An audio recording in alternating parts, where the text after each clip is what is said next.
everyone, today we're going to talk about ankles, and if you have a lot of flexibility or you're hypermobile in the ankle, what to do if you are just kind of crashing into your foot and your ankle when you're at the catch when you're rowing. In this video, we're going to talk about two different things. One is on the rowing machine, what are some adaptations and things to consider to stop that from happening? And two, what's an exercise that you can do off of the rowing machine to really help strengthen and structurally support the ankle to hopefully help with some of this out in your daily life and hopefully also have it contribute to helping on the rowing machine. So let's dive in. All right, so if you are crashing in on your foot or ankles when you're at the catch, I want you to look at where is your shin. When you are rowing, when you get into this catch position, is your shin, like this bone here, is it perpendicular to the ground? Or are you way up here? And you can see I don't have that much flexibility. So are you coming where you are way past perpendicular and really going farther forward with your knee forward? If you are a person who is going forward, what I'd recommend doing is just coming into this position with your heel down, see where you are. If you are perpendicular, that is your stopping point. And I want you to just kind of get used to that. So notice I'm not even fully strapped in. I've got one foot completely out. I just want you to kind of practice going in and out. You can record yourself from the side like this and actually see what's happening. Start to get in your body, teach your body that you want this to be its starting point. Then put in both of them and kind of do a similar concept. Usually we have more flexibility or mobility in one side versus the other. They're not usually equal, so you can see I can't go nearly as far with keeping my heel down on this side, but I've had surgeries. So play around with that, see where that stopping point is, and try to train yourself in that position. If you're finding that that's incredibly difficult, it's not working, you've recorded yourself, it doesn't matter how many times you do that, you're then constantly going farther forward. I want you to pay attention to, is your heel down? Are you a person who your heel is coming up and then you're crashing forward? Or is it that the heel is down and you're coming in and getting really, really close? If it is the heel is down, then pay attention to that first thing that I mentioned. If it's the case where your heel is coming up, I want you to try keeping your heel down and see where that positioning is for you. Because it might not be that you're fully collapsing onto your foot, so your ankle's not fully flexing. It might be from other things happening because your heel is coming up. So play around with those two things, and then the third thing that you can do for it on the rowing machine, if that's not working, is actually stop before you're even perpendicular. So aim to have your heel stay on the foot plate and stop. Instead of here, I want you to stop before that. And you're gonna end up exaggerating this movement. It's gonna feel super awkward and super weird, but you are retraining your body to not go into this collapsed position. And we recommend doing that for quite a lot of different movements if you've seen some of my other videos.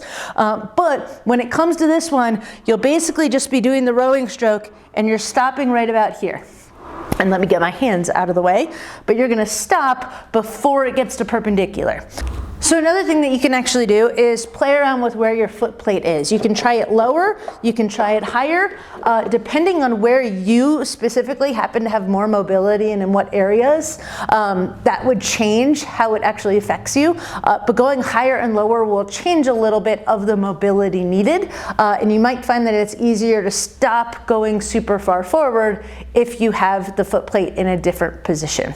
So now what can you do off of the rowing machine?